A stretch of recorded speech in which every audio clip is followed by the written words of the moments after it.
All right, well, good afternoon, everybody. It's great to have you. Look, I think that we are 1 week into President Trump's historic peace plan in the Middle East, and things are going, frankly, better than I expected that they were.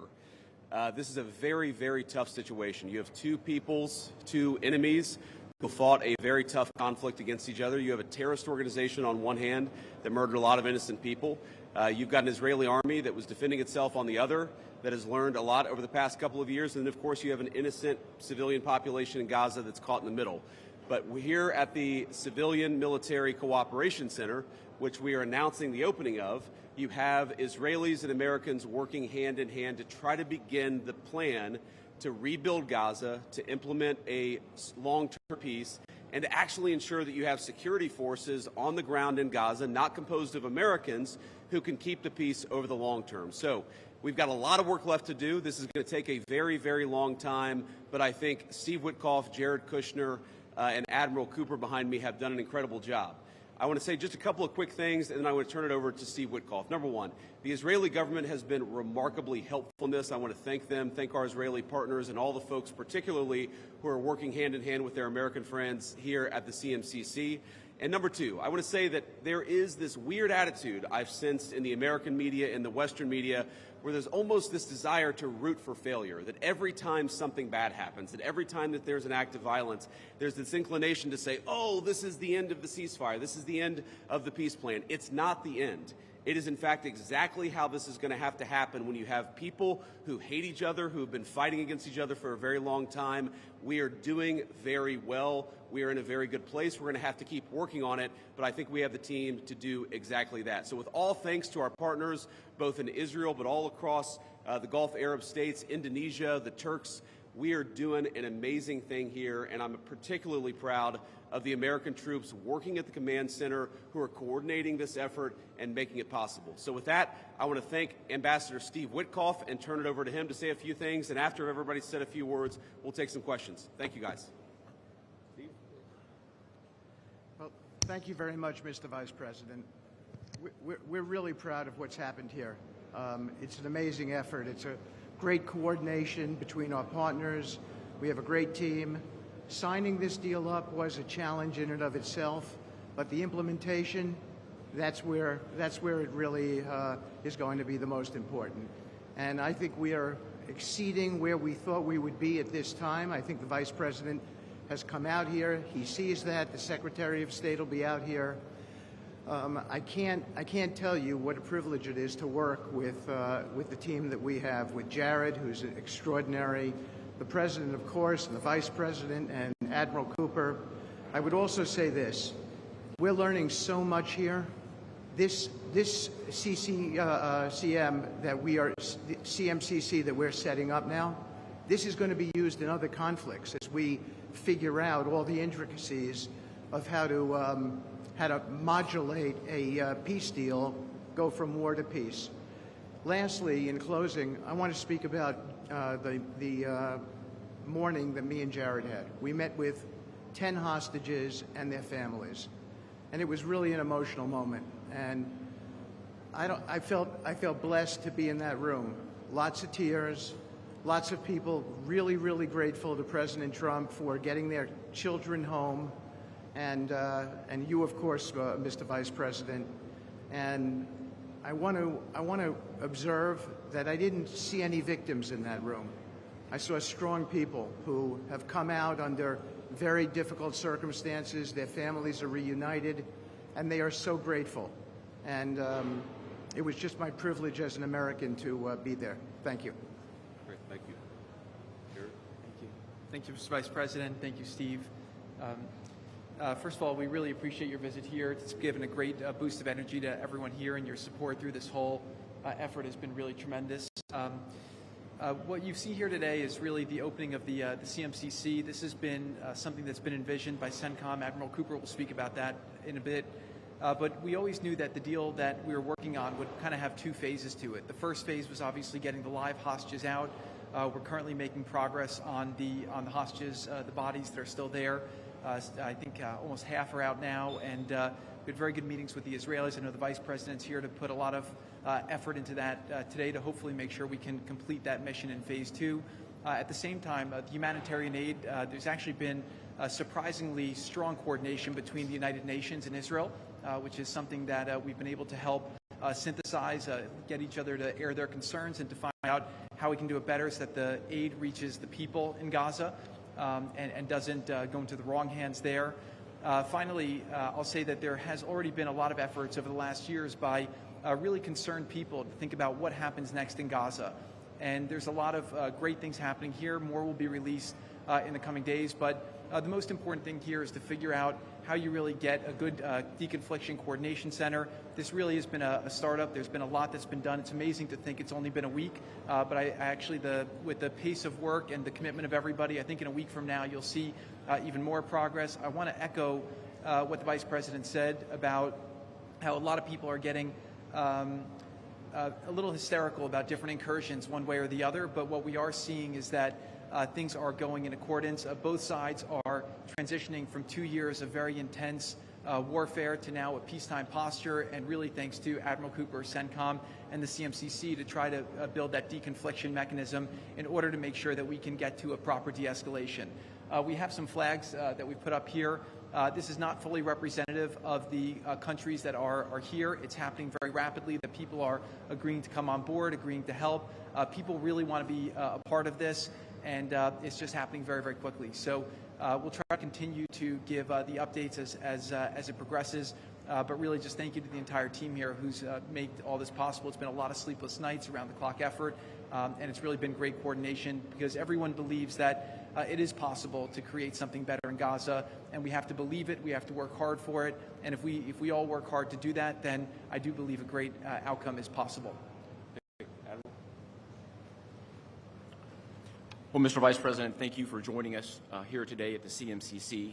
Consistent with our Commander-in-Chief's direction, this facility will be the hub for the delivery of everything that goes into Gaza as we look to the future, delivering on the Commander-in-Chief's commitments.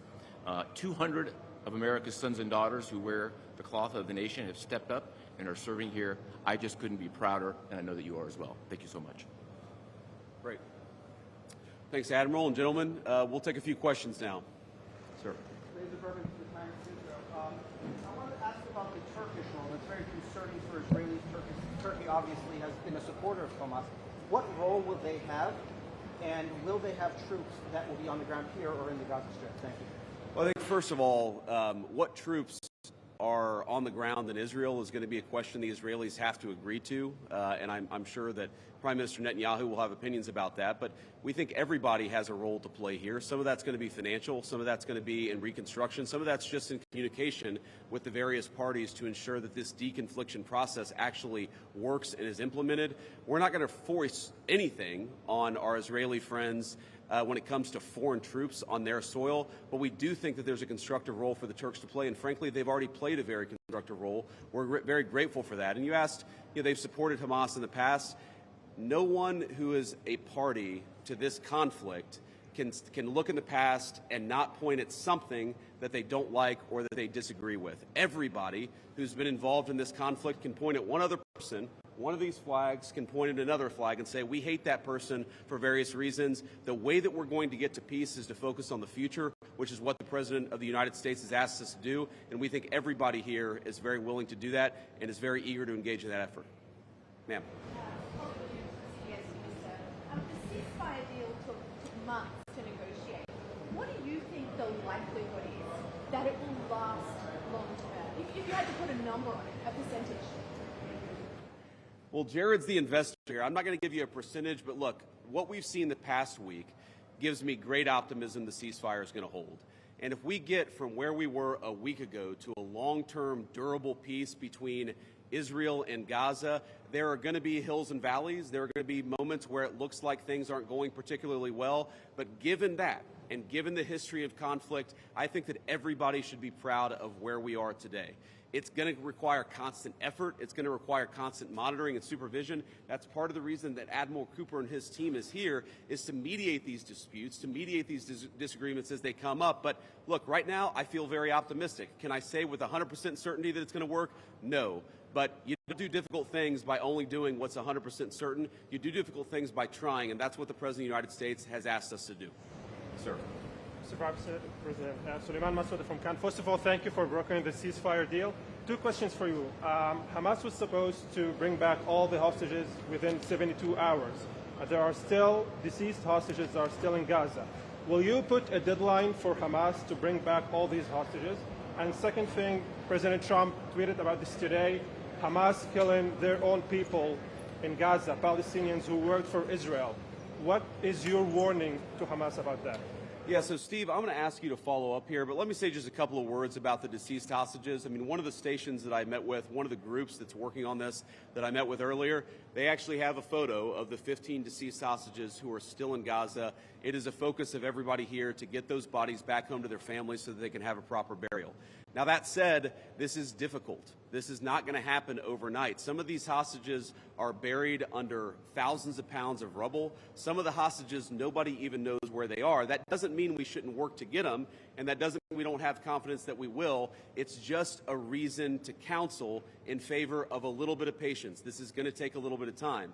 And look, our warning to Hamas is very straightforward. The terms of the 20-point plan that the president put out there is very clear. It's supported not just by Israel, but by all of our Gulf Arab friends. It's that Hamas has to disarm. It's that Hamas has to actually behave itself. And that Hamas, while all the fighters can be given some sort of clemency, they're not going to be able to kill each other, and they're not going to be able to kill their fellow Palestinians. Now, again, that's going to take a little bit of time. We're talking about how to set up the security and humanitarian apparatus to put all this in place. But right now, where I stand, I feel confident that we're going to be in a place where this peace lasts, where it's durable. And if Hamas doesn't cooperate, then as the President of the United States has said, Hamas is going to be obliterated. Steve, do you want to add anything about the hostages? I think you said it, sir. Okay, great. Ma'am. For USA Today. Just to follow up on what you were just saying, how much time does Hamas have to lay down its arms before the United States either takes dramatic action or authorizes its allies to do so? Well, look, the president actually put out a truth this morning that I thought was very instructive. We know that Hamas has to comply with the deal, and if Hamas doesn't comply with the deal, very bad things are going to happen. But I'm not going to do what the President of the United States has thus far refused to do, which is put an explicit deadline on it, because a lot of this stuff is difficult. A lot of this stuff is unpredictable. You basically have two regions in Gaza, one of which is relatively safe, I wouldn't say very safe, and one of which is incredibly dangerous. And part of ensuring that we get to a durable peace is to broaden the scope of the area that's safe. And the International Security Force is a big part of that. We don't yet have the International Security Force set up. That's something we're working towards. We have a number of volunteers who want to participate in that International Security Force. So my point is, I don't think it's actually advisable for us to say this has to be done in a week, because a lot of this work is very hard. It's never been done before, and in order for us to give it a chance to succeed, we've got to be a little bit flexible. I think what you're seeing from our Gulf Arab friends, certainly from our Israeli friends, is a certain amount of impatience with Hamas, but we're going to keep on working at this process, and we're going to keep on trying to bring the deceased hostages home, but also make sure that all Gazans are able to live in a prosperous and safe place. Yes? So the White House indicated that actually there is a plan to start rebuilding Gaza, the parts of Gaza which is still under Israeli control. Is it so indeed? And can you tell us a little bit about this plan? How is it going to work? Yeah, Jared, you want to say a few words about that? Great. So, first of all, no reconstruction aid, no reconstruction funds will be going into areas that Hamas still controls. And as far as the demilitarization goes, once the ISF is up, there needs to be a security force that they can feel safe from, that in order for it to be the transition to be complete. So that needs to happen. There are considerations being happening now in the area that the IDF controls, as long as that can be secured to start the construction as a new Gaza, in order to give the Palestinians living in Gaza a place to go, a place to get jobs, a place to live. So that's one of the many things being considered. Right now, again, there's been several work streams that have occurred over the last years. Those are all being synthesized and updated here at the center, and then they'll go before President Trump and the Board of Peace to get recommendations on what to build, how to phase it, but that's definitely something now that's being very strongly considered. Great. Sir? Thank you so much, sir. Oh, sorry. Why don't we do the guy in the back, and then we'll do you in the blue jacket. Thank you. So much Go ahead. Mr. Vice President. Could you speak up for me? Yeah, I will try. So thank you so much, Mr. Vice President. And my question is, from the level of cooperation that you just saw today here in this place, how you see the, let's say, future of normalization in Israel in the region, if you see like a cooperation, growing cooperation between Israel and other Gulf states that we don't see from the outside? Yeah, well, you know, I think Steve put it best, which is that this model, I think, could serve for a foundation for normalization, not just in the Middle East, but across the world. Because what we're taking, again, is a long-term, protracted conflict with two enemies who really don't like each other, and we're actually creating a model that can lead towards sustainable peace. Now, we know that a lot of our Gulf Arab friends would like to have normalized relations with Israel. We know that getting this peace on a sustainable pathway is sort of the critical first step of that. But look, I feel very optimistic about where we are. Knock on wood, you never know how this stuff is going to go.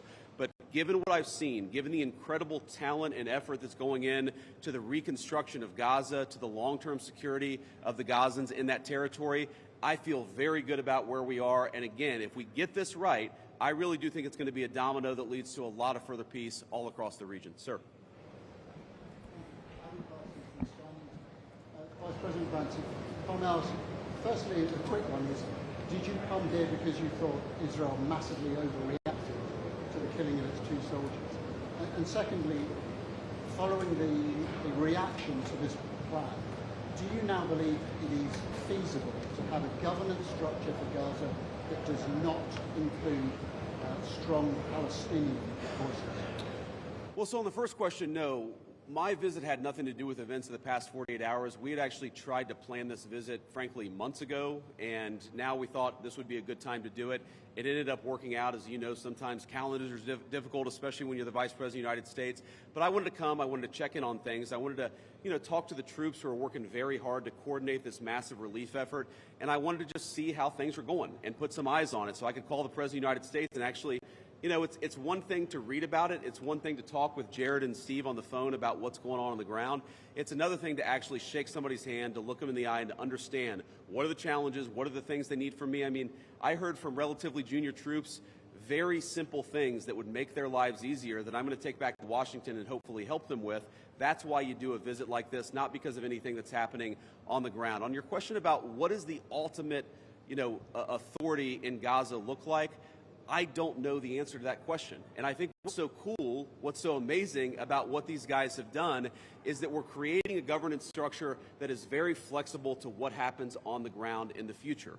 We need to reconstitute Gaza. We need to reconstruct Gaza. We need to make sure that both the Palestinians living in Gaza, but also the Israelis, are able to live in some measure of security and stability. We're doing all those things simultaneously. And then I think once we've got to a point where both the Gazans and our Israeli friends can have some measure of security, then we'll worry about what the long-term governance of Gaza is. Let's focus on security, rebuilding, giving people some food and medicine. If we get to the point where we're arguing exactly what the governance structure in Gaza is long-term, then we should pat ourselves on the back. That's a very good problem to have, but I won't anticipate that problem before we actually have it.